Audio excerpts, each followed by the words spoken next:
Hi, welcome back to another episode of Chris Dyer's Creative Friends, the super awesome podcast show where me, your artist friend Chris Dyer, talks to all his amazing creative friends. Today, I'm at Reggae Rise Up Music Festival out here in my hometown of St. Petersburg, Florida. I just painted a mural, and today I'm gonna have the opportunity to have a conversation with Mike Love.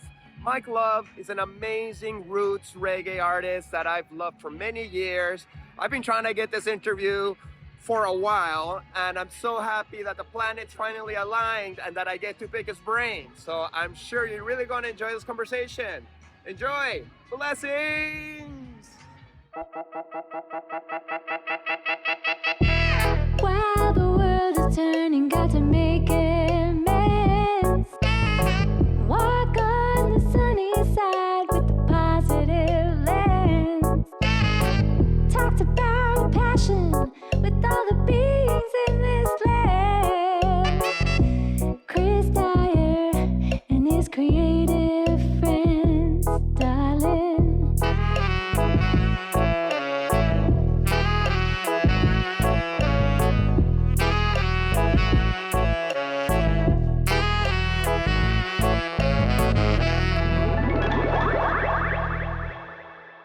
Sometimes, You hear him dude, yeah, Steel radar Pulse blues been in there. like warming up all They're this freaking time. playing radar. Oh yeah, dude, like we got like, It's been very my charming God. sitting back here. the only part that I'm bummed out is that I didn't bring neither my Steel Pulse nor Burning Spears vinyls, because I Yeah. didn't think that I would be like that close, where I could be like, sign my... And now I'm like, fuck, I should have brought it. Like, that would be so cool to like get it signed. Oh my God, that's so epic. Yeah. Are you, did you see him perform at different events much? I've seen Steel Pulse a bunch of times, Yeah. yeah. But I've never seen Burning Spear. Oh, wow. Yeah. Okay. But I love, every time I get to see Steel Pulse, I love it. Yeah. Me and my wife met at a Steel Pulse concert, Okay. 2004. Okay, nice. Yeah. That's so sick. Yeah, I love Steel Pulse. I love their last album too. Do you hear it? Mass Manipulation? Yeah, totally. Yeah, That's on Ineffable Records, yeah. super potent lyrics, you know, double Totally. album, just fucking breaking down the bullshit of Babylon, like few dare to speak about. Yeah, Burning Spear I saw at the Montreal Jazz Fest nice. 2010 or something. And they're already really old by then. You guys are good to go. Okay, nice. Well, Mike, I'm so fucking stoked that I finally got you here on the podcast. Oh, yeah, man. It's been a long time coming. Yes, brother. Yeah, man. Congrats on a great set. How does it feel? You're straight from playing for Reggae Rise Up. Yeah, it felt really great, man. It was a beautiful crowd. It was like kind of perfect time of day, not too hot, not getting blasted by the sun or anything, but it was just beautiful vibes, man. Yeah, the and people were all there. It was You did like a loop pedal version, not full band. Yep, What's the yeah. difference? so I really do like either or, right? Because I think a lot of people know me for the looping stuff because of YouTube and everything. That's kind of how I've been able to travel the world, is some of those videos that went viral of me doing the looping stuff. Right. So I either do that like by myself. No, Got he's a like, giant bird on top of yeah, it. he's like like a pelican. dropping stuff right on us. Yeah. Cool. Yeah, so I either do that or I do the big band. You know, I Okay. kind of realized that like doing that, yeah, he's like dropping all kinds of stuff on us. Yeah. Starting to get stuff for a nest. He's Okay. hopefully just don't drop too big sticks, bro, because He's like a little bit here, so Yeah. we should be safe. There's always some tree treachery on the show. yeah, but yeah, so like doing the solo set, it's really like an energetic thing. So Yeah. I feel like it's a totally different energy than with the band. Yeah. Sometimes it can be like, it's funny because I mean, sometimes I feel like the shows that I do solo are like higher energy than the band shows. Oh, wow. It's a kind of a, it's definitely like pretty balanced and equal because I think because people connect to the whole looping thing so much and they see, oh, it's just one guy up there Yeah. building it all from scratch, and then it has like the spiritual energy and power, Yeah. the same as a full band, and in a way it's more intimate. And I would say the thing about it that's pretty epic is like, which I learned from just doing solo stuff, is like when you do the solo thing, there's nobody on stage to connect with. Yeah. So like, if you're like, if the crowd is like not vibing or feeling it, It's and all you're on just you. up there by yourself, it's like you can't turn to your band and vibe with them. Yeah. You have to like go deeper and pull something out that's gonna pull them in. So I feel like I get more vulnerable, a lot more vulnerable, where Right. it's like I have to pull something out that the people are gonna connect with, you know? Right. It's more you. Do you feel like you're channeling some spirit from beyond you? Absolutely. I feel like, yeah, the universal spirit of that indescribable thing that we try and put words to, God, Jah, Right. you know, the Most High, the universe, some people call it, but it's really just, there's no words for it, right? But it's that energy, it's that place, like I say, you know, I connect to my higher self, right? And in that space, I can feel connected to everybody there, you know, and it's like, it's this beautiful thing that's happening in real time. It's the ultimate form of music because I'm feeling the spirit of everybody putting their energy into the music, and it changes in real time. And so they feel all of that, and they start to feel the sense that like, wow, like we are a part of it, and we start to move together. Yeah, it's and then it becomes that mass meditation that is like music at its best form. Right. You know? So you're obviously spiritual, but would you say you have faith of any particular culture or religion, being reggae, like you would think like maybe Mike's a Rasta, or like, you know, what's your relationship with Rasta, or the different versions of Rasta? What does that mean to you? Right, well, as a younger man, I got very deep into Rastafari, and over time, I realized that, like anything that you put a label to, people start to get judgmental about it. So while I feel I'm a Rasta man, Yeah.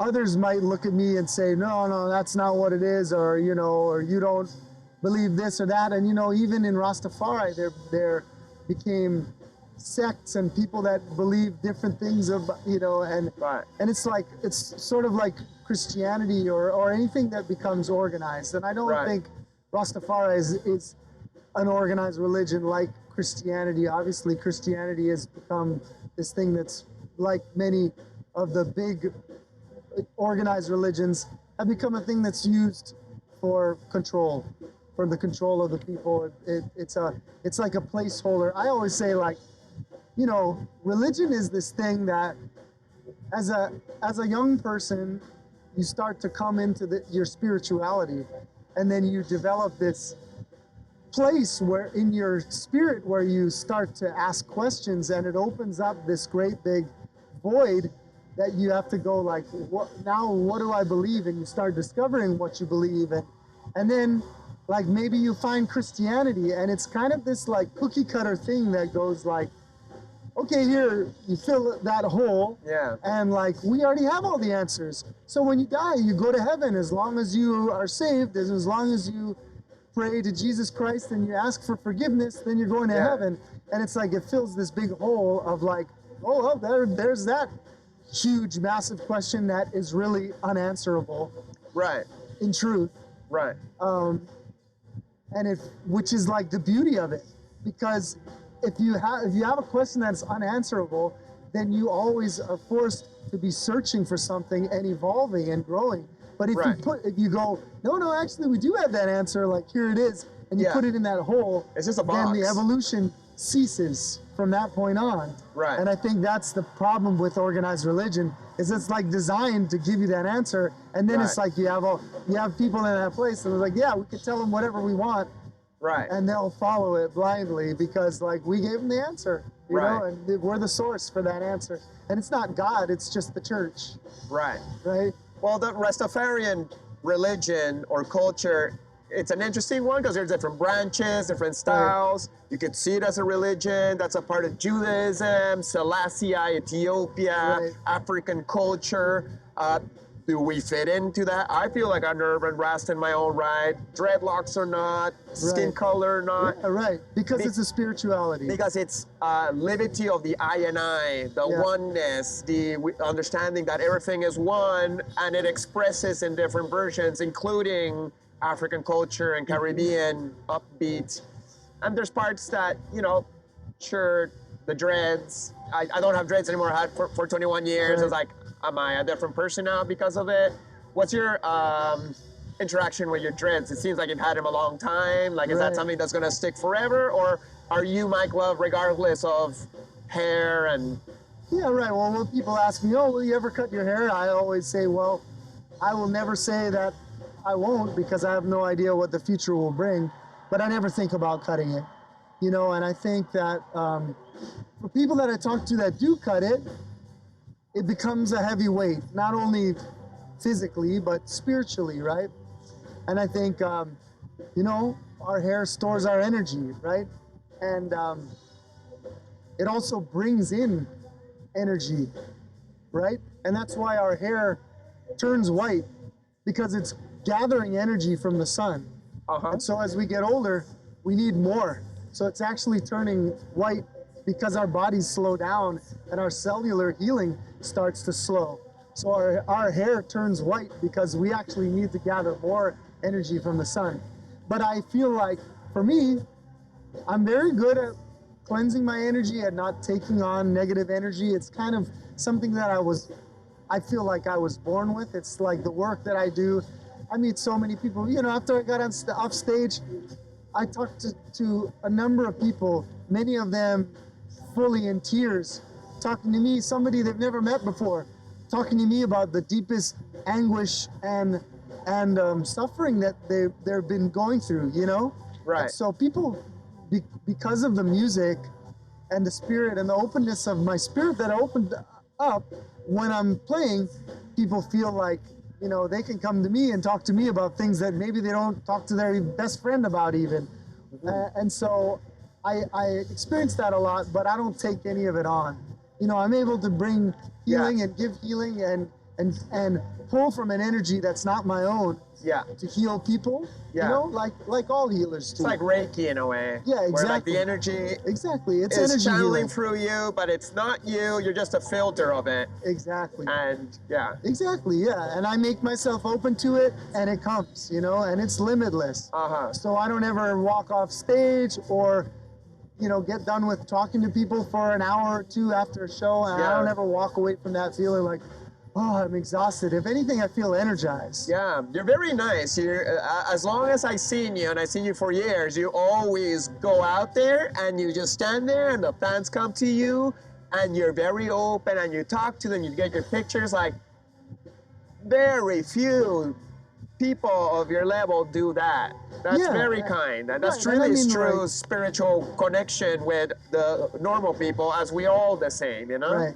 I mean, I feel like, you know, and like no judgment for anybody that doesn't do that, because I don't feel like people that don't do that are like maybe like too like what we call in Hawaii high mocks or high makamaka, which is like means like I'm too good for that. I think just a lot of people just can't handle it, or they do a performance and they feel exhausted, you know, because you know, maybe they're not tapping into that energy as much, and or not used to using the energy of the Most High to be able to give that, and so they walk off stage and they're exhausted, and then they also are more vulnerable, so they don't feel like they can go out and take all that on. But I don't take it on, you know. I'm just still in that same state, like still pulling from that energy and not taking on people's energy. So yeah, I feel like not a lot of people are built that way. I don't know, like, and I also don't take credit. Like I said, I feel like it's just something I was born with. Not something I cultivated really as much as just like something I've just always been able to do. Yeah, nice. Yeah. That's awesome. Well, that's a great service. Hi, we take this little pause from our conversations for me to let you know that I got a brand new art book. This is my second art book, Shamanic Journey, that just came out with Last Gasp Publications. It's a 256-page book, full color, shiny, beautiful pages with full of my art, writing, stories, basically everything I've done in the last 13 years.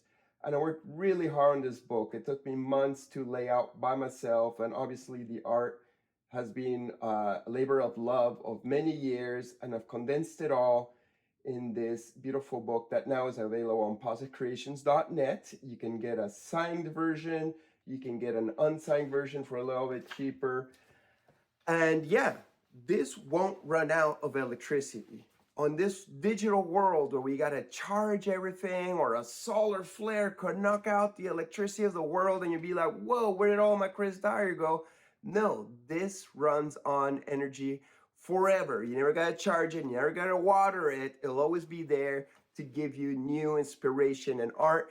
And I've done this with a lot of love, you know, and I hope that you will get a copy for your own personal library. And reflect yourself in it and make your own book and story of your life. But here's mine, and I hope you will enjoy it. positcreations.net. Thank you. In a festival like Florida Reggae Rise Up, seems like it's more leaning on reggae that's like reggae rock, sublime. Some people call it white boy reggae. I don't like that term, but you know what I mean. Yeah. And then there's also some roots reggae, you know, Burning Spears and Steel Pulse and the Marleys. Yeah. And you seem like you're right there in the middle, you know, American, light skin, but roots. So Yeah. you're like the bridge of them all, you know. How do you feel kind of like as a person in between both cultures? Yeah, I mean, I feel like, you know, my main influence is Rastafari, roots reggae, you know, from the 70s, from Jamaica. Yeah.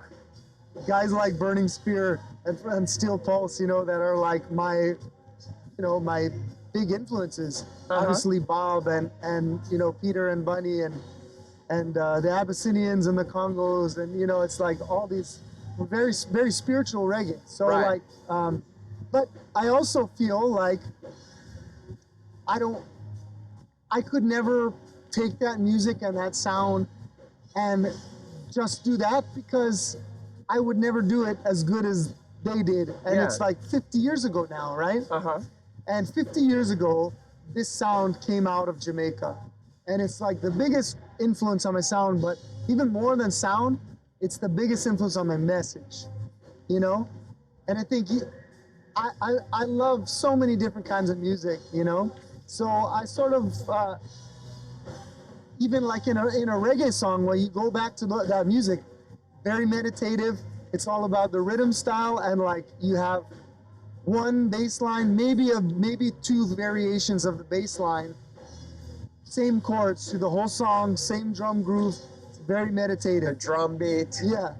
And so when you listen to my music, it's very different from that. It has that element, but then it goes to a breakdown and it builds up and it changes key. Yeah. And you know, there's a lot of movement, there's a lot of arrangement, which comes from a lot of the music that I love, that my dad raised me on. My dad raised me on reggae music. He introduced me first to Bob Marley, of course. Yeah. But he also raised me on, you know, Pink Floyd and the Beatles and Led Zeppelin and Crosby, Stills and Nash, and like all this music with a lot of arrangement and like movements. You know, you listen to a Crosby, Stills, Nash song, and it's almost like they took 3 or 4 songs and put them all together, and it goes from this like crazy rock part to like a beautiful, almost classical Lots of section. harmonies.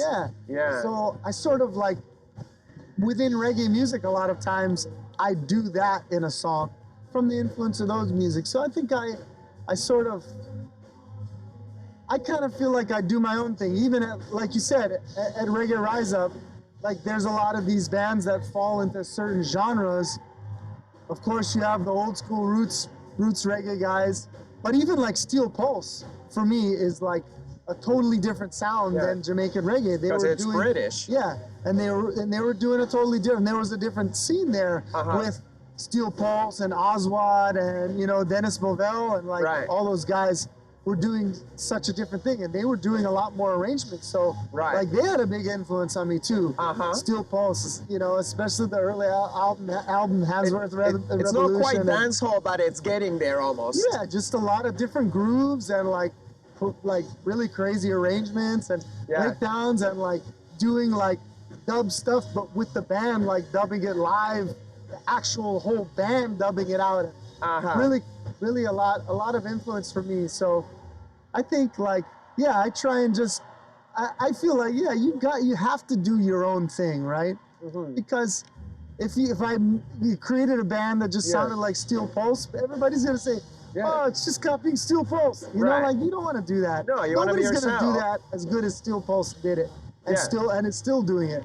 Yeah, it's, You know? it's important to be original and have your own message. And I appreciate that your message is in alignment with the soul of Jamaican or Caribbean or even African. You know, Alpha Blondie is not even Yeah, Caribbean, but that's absolutely. also, Yeah. you know, right in there.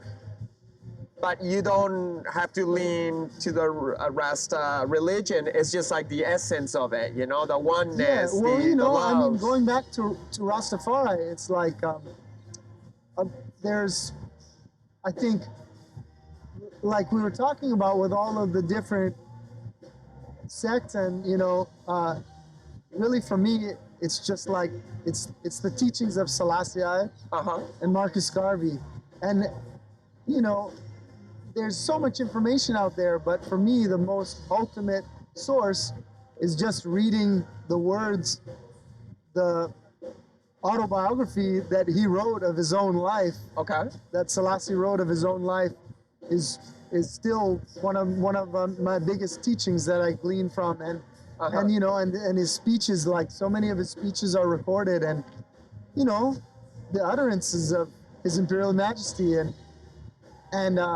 I think it's you know, when you look at it, like he's a prophet, he's a manifestation of God in human form Right. that came to lead people, to teach people. And I think throughout the history of time, there have been these powerful prophets that are God manifested in human form, Yeah. that are just enlightenment walking the earth, here to teach us, here for a short time to lead and to teach.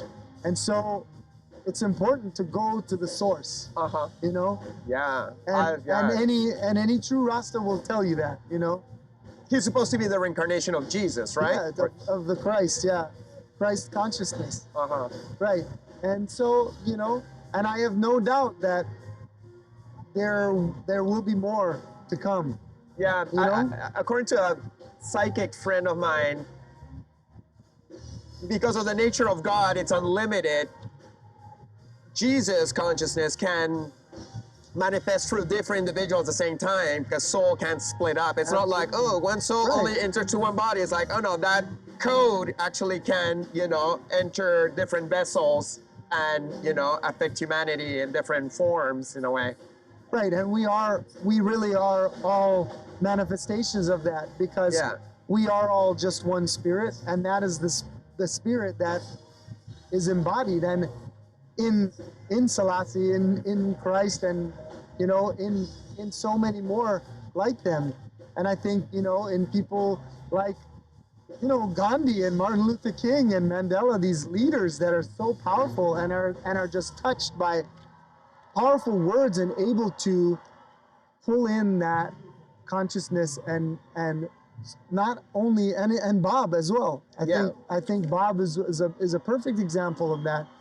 A man who came to the earth and was able to really take the essence of everything, of all life, and put it into music in such a simple message. And you have a song, one love, one heart, let's get together and feel all right. Yeah. It's like so simple, but really that's it. Yeah. Like that Yeah. is everything Right. in that line. And it's like, if I said to you, hey man, one love, one heart, let's just get together and feel all right.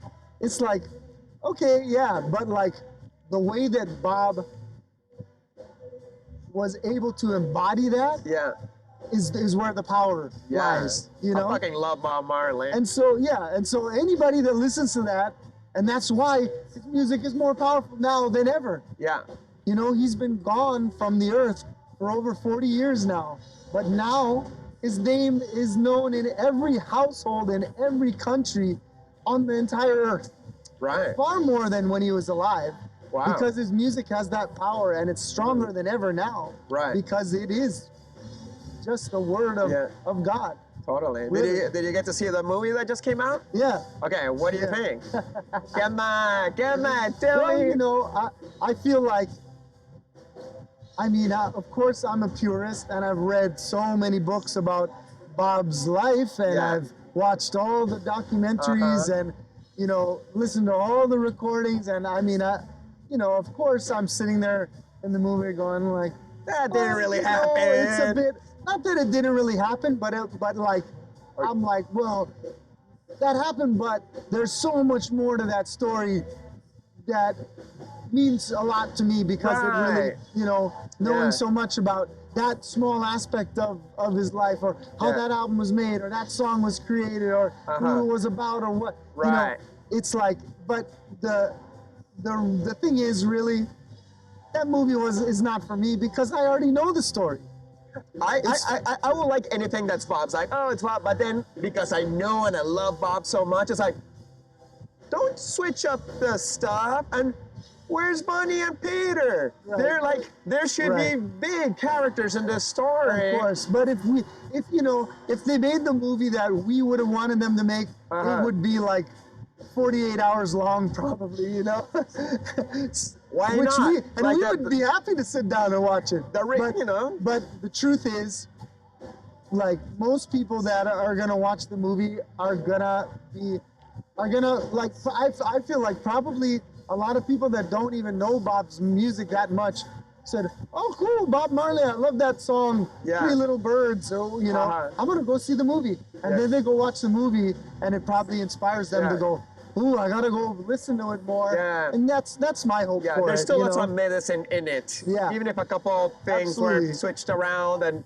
Yeah, once I again, feel it's more for the people that Yeah. don't know because it's Hollywood. yeah, right. You right. know, so it's like glamorized and all Yeah, stuff. great. And they had to make it like that so Right. they could have it in every theater in the whole world, which is like amazing. Yeah, totally. Amazing. So you toured with Stephen Marley. Yeah. How was that? Oh, so beautiful. Yeah? Yeah, Stephen is a really, really beautiful person and just so loving and so fun to be around. And, you know, from the moment, you know, he was the one that wanted me to come on tour. So he knew what I was doing. He knew of what I was doing. And he, you know, he made that decision to bring me on tour. So That's from so the cool. moment, from the first show that we did, you know, he saw me from far across the way and he, Mike, you know, he comes running over and he's like, really, I'm like, wow, this is a guy, you know, Yeah, I yeah. love Steven's music. Yeah. And of course, it's like the closest connection to his dad, who's obviously my biggest influence, my favorite musician of all time. Right. And here he is asking me to come on tour with him. And the moment he sees me, he's like running over, like digging me up, so happy to like have me on tour. Yeah. He's just so like incredibly supportive. Pulled me out to sing with him on stage every night. Just Sick. like a huge validation for me as a Right. musician who loves Steven's music, and his father is my biggest influence. Right. It's like the closest thing to Bob coming to me. Yeah, and like, high-fiving you. Yeah, right. Yeah. Well, Rio recognized Rio. Yeah. Would you say he's your favorite of the Marley sons, or is there other Marley sons that also like you're stoked on? 'Cause he seems like he's got the for Marley covers. He seems like he's got it the best of all of them, in my opinion. Well, yeah, you know, I think The so. voice. I love Steven's music. I definitely don't want to say I guess picking five favorites is he's weird, my, but like, yeah, but for sure he is but especially because of my connection with him. He's definitely my favorite, you know, and Yeah. we've become like brothers, and like for sure he's my favorite, and his music is so powerful, and I love his music. And I will say that of all the brothers, I feel like he carries the spirit of his father the most, Yeah. and is the closest in sound to his dad. Right. He sounds so much like Bob. When he sings his dad's songs, he sounds so much like him, but he's very unique at the same time. Right. There's a unique and beautiful message, and I will say the one thing that I think is very different than him, between him and Bob, is like, and maybe, well, I never knew Bob, so I can't say, but I will say it's one thing that I find to be really unique about him is he has this beautiful childlike spirit and energy. He's got a very pure heart and energy, and for me, when he performs, it's almost like a bodhisattva, like a child. Yeah. But at the same time, I think Damien is, to me, the most unique. Yeah. And he's the one that did went the most completely different direction than what his dad was doing. It's amazing what he's doing. doing. And he's got very spiritual, incredible lyrics. They all do. Yeah. And Ziggy had his time in the 90s. I was super into the Melody Makers in the 90s. You know? Yeah, I love Ziggy's music. Ziggy probably has the most recognizable hits of all. He's got a lot of hits. Look who's dancing. Yeah, look who's dancing. Yeah, he's got, I mean, of course, Yeah, On the Beach in Hawaii, Tomorrow People. Yeah. He's got so many great songs. Yeah. Yeah. Lifetime, not enough to love you. I love that one. He's got a lot of great songs, man. Ziggy's great. Julian's great. Kimani's great. Kimani's like more of like a rude boy, I think. He's got that kind I never of met energy. him. Yeah, I mean, he's like they're all very incredible. And the coolest thing ever was last year at Cali Vibes,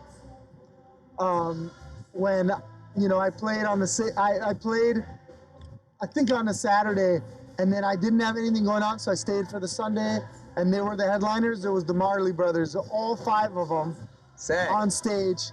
And that was like one of the greatest shows I've ever seen, because they did a lot of Bob's music. They did it. It was like a tribute to Bob. So they did almost all Bob's music. And cool. all 5 of them, and they had songs where each one of them sang by themselves, which was really cool. And then they had a bunch of songs where they each sang a verse, and it was just like so well done, amazing. They had all this really cool footage of Bob playing, like in between songs. They would play a quick snippet of an interview of Bob, and they would go into the next song. It was just like incredible show. I met Julian once, and he's really nice, and I think he's got the dancing down the best. He just won an Emmy. Totally. Like as the movie He came looks out. like his dad on stage. Yeah, as the movie came out, he won an Emmy. Yeah. Family Man dies, and that other Whaler died. It was like a week of like, whoa, a lot of Marley energy moving in. It was his birthday. Yeah. It was like the movie came out. Yeah. All during that time. Yeah. Wow. Absolutely. Julian is very sweet. I've got a chance to hang with him a bit as well. He's a very, very sweet and humble person. Yeah. So you made a post a couple days ago announcing a new album you're gonna put out this year, right? Yep, absolutely. Yeah. Where are all the leaders? Yep. You're holding a sign at the shores of the water. Where are the leaders, with a big wave behind you. So the way I read it is like, okay, people, it's time for us to become leaders. You're not looking for politicians to be like, where are the good leaders? Because there's none. Absolutely. It's like, we got to become the leaders. Yeah. And the wave is either environmental devastation or retaliation from what we're doing to the planet, or an energetical wave that's about to hit us and wake us up into the next level. So that's how I read it.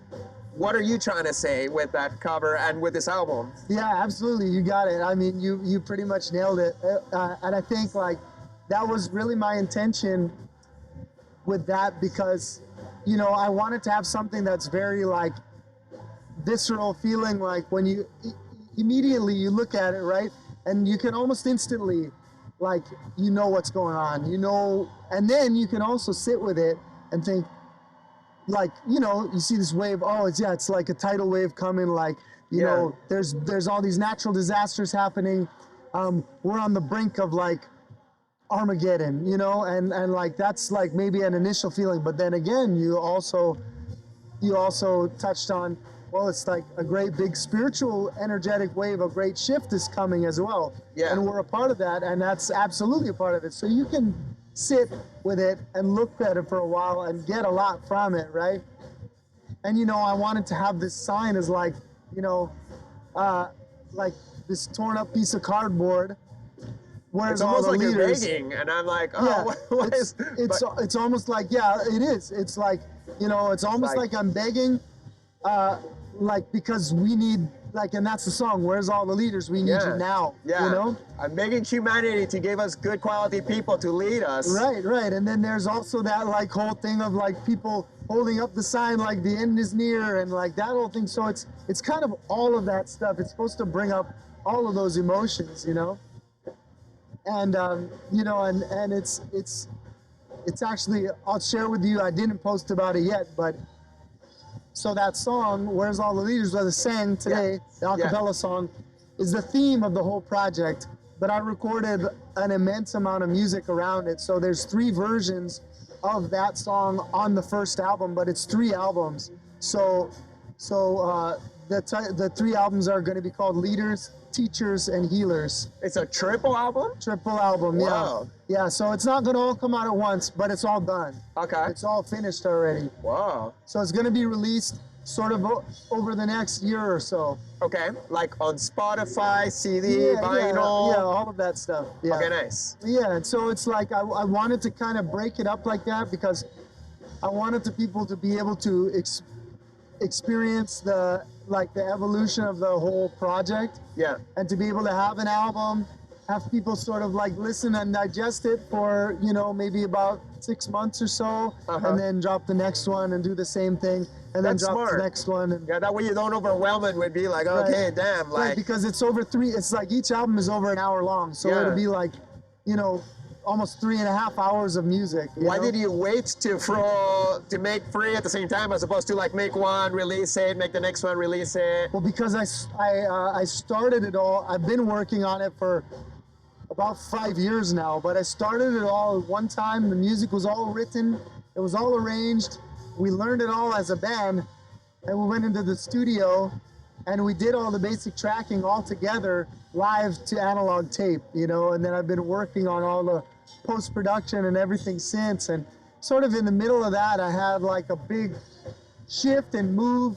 I moved from Hawaii, which is where I was born and raised, in Oahu, Hawaii, and I moved to Washington State, and it was during the whole COVID thing, and so like there was about 1.5 years in the middle of that whole thing where I didn't even touch it. I didn't work on it at all because my life just totally changed, and I was dealing with a great, you know, shift in like not playing live music and also moving to a completely different environment. Yeah.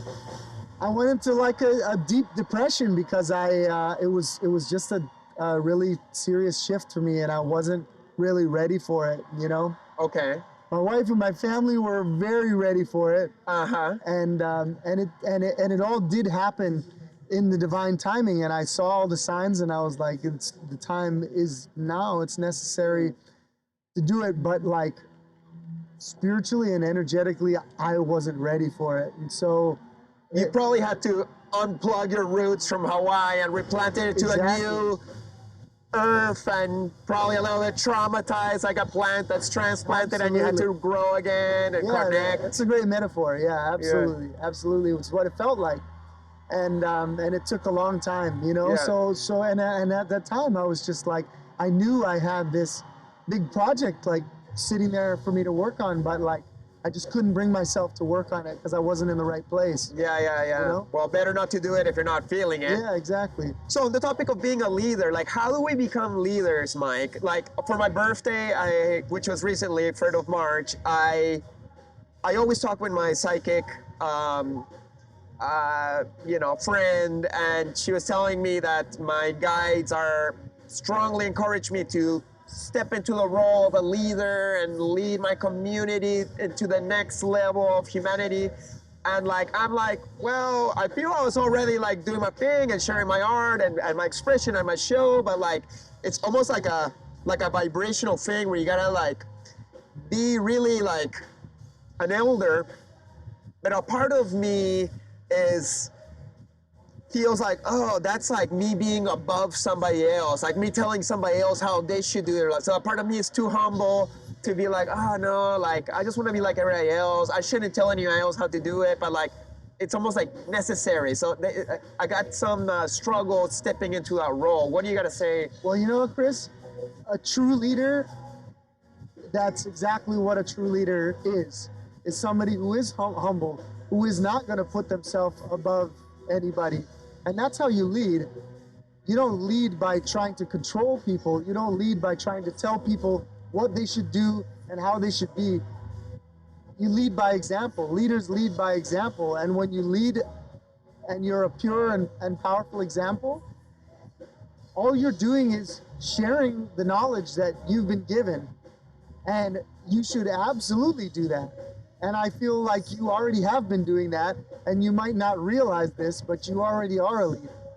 You're leading with your art, you're leading with your vision, you're leading with your words, you're leading with your message. And so I think the idea that you have of a leader is maybe wrong because of what we've been inundated and imprinted with from the system, you know? Right. And these people that are,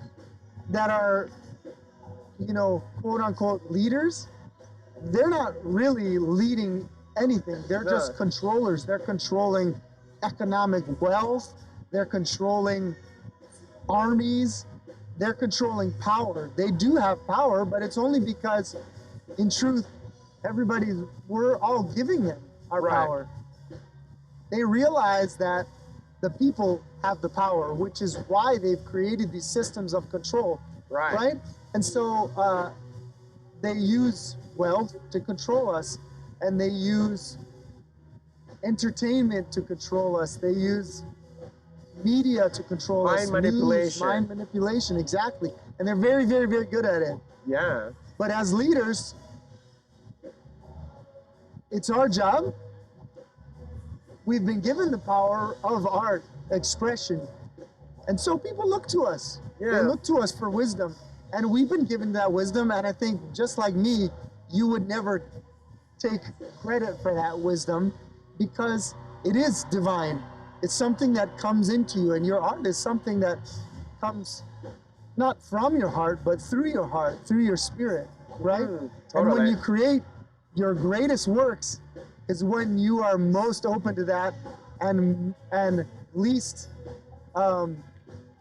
like trying to hold on to it as your possession or your own creation, but you're most free with, like, this is for everybody. It's for all of us to create together. I'm a conduit for it only because I'm absolutely open and absolutely ready for it to come through me for the highest good of everyone, for the highest good of the planet, of all creatures that live here, right? And so we really need to bring it back into the community as community leaders, because we're never going to be these kind of like world and global leaders. We don't want that, you know? That's not where it's at. Like, we don't want that kind of control or that kind of power. What we need to do, and what all leaders of the world need to do, is remind the people of the community what's truly important. We're on this path of this idea that we need so much, and we get so caught up with all of this bullshit that we don't really need. And we're constantly given these reminders that all we really need is each other, most importantly, the reflection of each other, that community, that love that we share, the relationships, and sustenance and shelter, you know? Yeah. And freedom. Yeah. And beyond that, like, all of that other bullshit that we've been convinced that we need or that we want is unnecessary. And that's where we go into, like, feeding all of these corporate systems and the politicians that are subservient to the corporate systems that people, you know, are given the illusion that they're in control, but really at this point, it's the global corporations that rule even the politicians, you know, and beyond that, it's the very small amount, the elite group of people, the old family money that controls and owns I mean, there's like 3 companies that own basically everything in the US. Right. And beyond that, and it's the same in all other corporations, world corporations, global corporations, they go beyond borders. It goes beyond America and China and Russia, and they want us to believe that there's those divisions because it keeps us divided and easier to control. Right. But really, at the level that they're controlling global economies, and for us to be able to take that power away from them, we need to divest from that. And it takes people on the individual level divesting from putting our investment into a Target and or a Walmart or a Costco and going to shop at these places. We're giving our hard-earned money to those corporations that are not looking out for us, that are not looking out for our children, our children's children.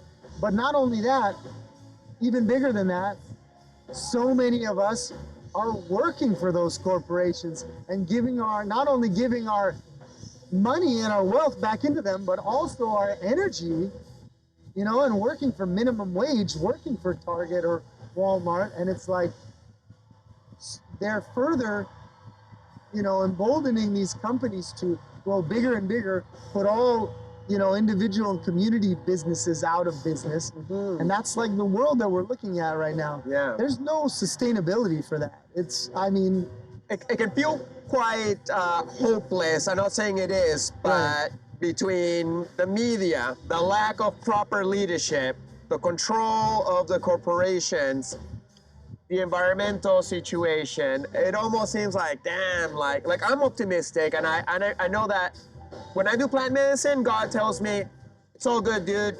I can't not go back to myself. Yeah. There's just a role, and everything's happening just the way the pendulum has to swing, and it seems like it's a contrast, and you will see humanity awakening, but we're maybe at some of our darkest hours, and perhaps it will be even darker soon enough. Yeah. And we got to be strong through it in order to go back to the light. Well, it's all an experience, and it's absolutely true what you said. It is a pendulum swinging, and I often say, that pendulum is just another, or even that word balance is just another word for God or peace or love, right? Because we are living in a universe of balance, and when things go out of balance, there are natural systems in place to bring them back into balance. And so it's true, like when you say, oh, it's all good, it is all good. And that idea of like hopelessness is the illusion that they are perpetuating, that the system is trying to perpetuate, because when you feel hopeless, you have no hope. So you have no drive to do anything about it, right? And so that's also part of being a leader, is reminding people of that hope, reminding people that, hey, guess what? Like, there's literally no reason to feel hopeless, because it is all good. If you're feeling like hopeless because you feel like you want so badly to help bring things back into balance, well, guess what? You're already on the winning side, because things will return back into balance. So please, please have hope, have a lot of hope, have all the hope. Remember that you know, belief creates reality. Yeah, and feel strengthened in that idea that we are bringing things back into balance. So when you make a small decision to not support the system, to not support the corporations, and you decide, well, I don't need that, I'm going to return it to the community, work towards my community, simplify things, then you are returning that balance, and you're strengthening that movement to return to balance, and you are a part of the winning side of that. I can't even call it a battle, because it's not a battle.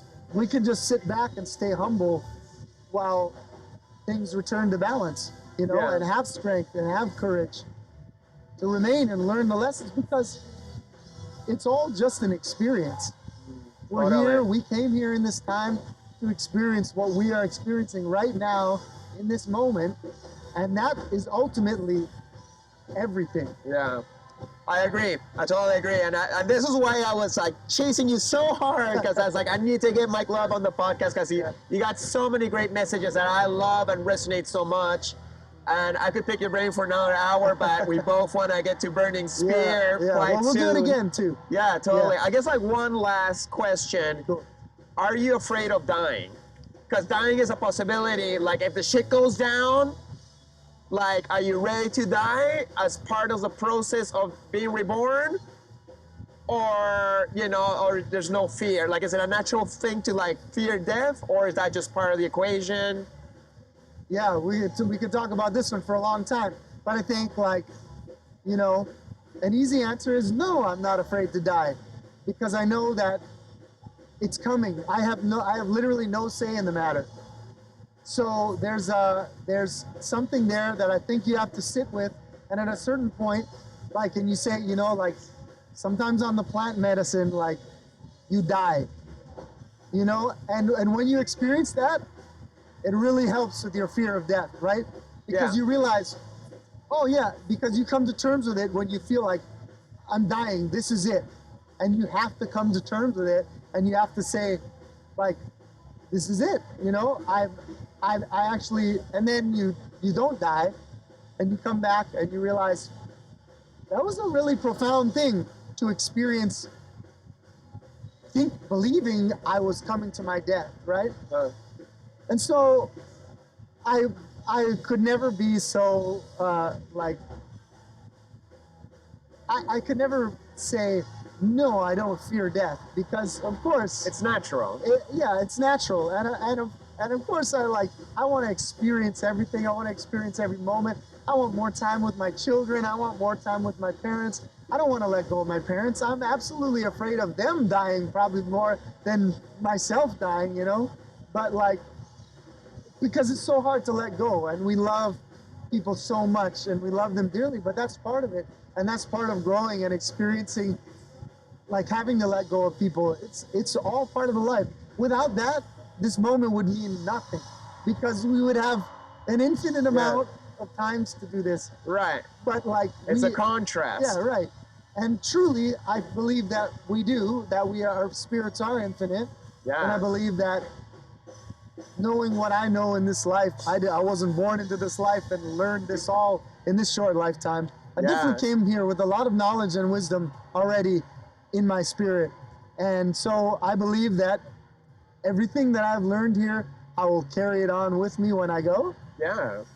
So I'm not afraid of dying in that sense, but I definitely want more time. You know, Yeah. of course I want more time with the people that I love. So it's like, it's a tough question, man. Yeah, I know. I wonder what the next stage of humanity will be. I do believe something's going to change, and I don't know what version of humanity we'll have. Like, you know, if we do go to the fifth dimension, half spiritual, half physical, we'll find out. Yeah, right. It's like this, it's this thing that, it's beautiful because we will never know, right?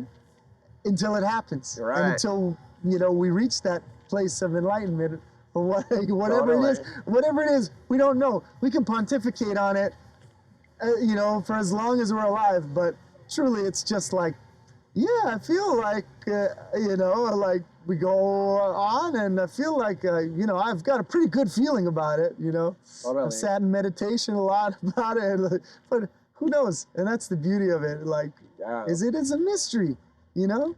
And nobody, no, you know, religion or master or whatever should ever claim that they truly know. And I think it's just all, and that's the beauty of philosophy, is it's like, really, who knows, but what are we here to learn now in this moment? Like, why am I here now? That's all we need to worry about, really. Well, I'm very grateful for this moment of now. Thank you so much for your time and beautiful energy. Yeah, I love you, brother. And let's catch Burning Spear. It's going to be amazing. Can't wait. Yeah. My first time seeing, you saw him before, but I've been, you know, he's been a huge influence for me. and I've never seen him because he rarely ever plays in the States. Wow. And every time I've been on the same bill as him in Europe, it's been different days, and I just have never got a chance to see him. So I'm like, this is it. Yeah.